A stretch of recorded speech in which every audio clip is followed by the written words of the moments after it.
Now, let's speak to the editor of the Slugger O'Toole website, Mick Fealty. What does this mean, Mick, for Northern Ireland, depending who gets that gig? Well, I mean, I think I agree with Naomi in the sense that, and the betting seems to back her as well, that Theresa May could well get through all of this, in which case your guess is as good as mine as to whether it's made any difference at all. I mean, I think she has to face this vote, if only to take on some of the Brexiteers and basically get them to shoot their boat and then try and proceed on as though nothing had happened. There's a great tweet from John Harris, who writes for the Guardian newspaper in England. He says something I think is quintessentially true about Mrs May, but also I think there's a certain character of the English people, and he basically said hanging on in quiet desperation is the English way, and she hasn't really got much option other than to give it everything she's got and try and stay at the wicket and Jeffrey Boycott impersonation and try and get through this. But the fundamentals, I mean, and what's amazed me is how popular her deal is in Northern Ireland. You know, you've had some commentators on saying that it's not popular in Northern Ireland, that it wouldn't get majority support. I doubt that very much. But the truth is, and I felt this really from the very beginning, that if she cannot get the arithmetic in Parliament to add up, it is a dead letter. It's finished. It's gone. Because if you can't get the numbers, it simply isn't a deal that can get through Parliament. If it doesn't get through Parliament, it's finished. And something has to take its place, whether it is the no-deal Brexit that the libertarian Brexiteers are all dreaming of, or whether in some way it comes to a kind of a change in government and the Labour Party is asked to kind of take the field, put together whatever kind of a ragtag coalition they can get, and try and open negotiations on different grounds. Well, and let's explore that for a moment. So if this political chaos, and I think it's fair for anybody to describe it as that, my goodness, if you've got a prime minister trying to negotiate on behalf of the country and she then might not be in a job tomorrow morning, that's chaos by anybody's definition. You mentioned the possibility of a Labour government if there were to be a general election after all of this, Mick. What would that mean for the DUP and Northern Ireland's status within the United Kingdom if Jeremy Corbyn got the gig? Lots of ifs. Yeah, right. In the immediate aftermath of that, not a lot. Because I think the first thing the Labour Party would have to do is to stop time, call time on the Article 50. And he has reasonable grounds for doing it because the Labour Party has shipped an awful lot of criticism for not saying anything on all of this.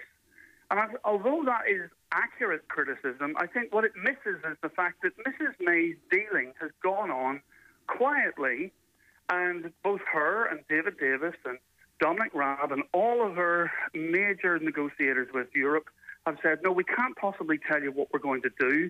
That would give the game away to the Europeans. But the problem is that doing it all quietly and secretly has meant that there is no national consensus behind the deal that she eventually comes out with. She's not unlike Gordon Brown in the sense that she tends to be secretive, hard-working, diligent, but at the end of the day comes out with deals or propositions that the electorate cannot or will not understand. And I think that is one of the things that the Labour Party would do were it to win an election. That's not a foregone conclusion. But were it to win an election, it would have to stop Article 50 and say, we need a national conversation here. We need to decide what's in the best interest of all parts of the United Kingdom. And that may end up, although personally I wouldn't favour a second referendum for all kinds of reasons, I would far rather that a political leader in Westminster took the burden upon his own shoulders and said, no, actually, we don't think this is a good deal. We'll maybe go back and renegotiate or try to renegotiate membership and push it on that way. But I think the advantage of having an election, and this is provisional, but if it were to come up with a clear outcome, you could then legitimately claim to the European Union that you were in good faith looking to investigate a practical way forward that was in line with the public will of the United Kingdom. Should she have considered the DUP's threats slightly more, Mick? How much have they contributed to her potential downfall here? Right. I think I said last time we were on, the DUP were one of the first to flag up this problem. They flagged it up in December, as Naomi said.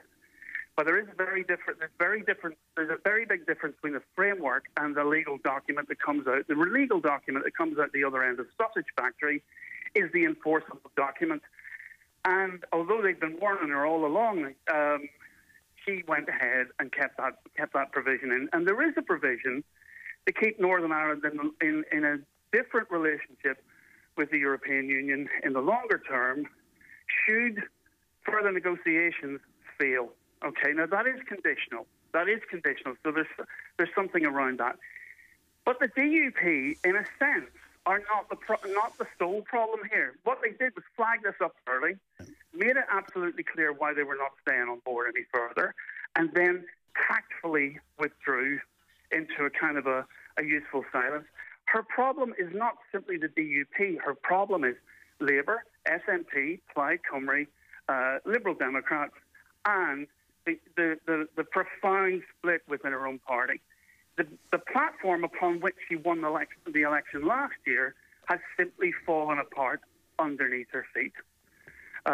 So she could have listened to the DUP all day long, but she was always going to have to compromise, because this is about trying to set a long-term relationship with the European Union. But at the end of the day, I don't think the DUP was the decisive blow here. What they have done from their own political interest point of view is to get out early and not be around in the proximate space of the catastrophe that seems to be enfolding the government at the moment.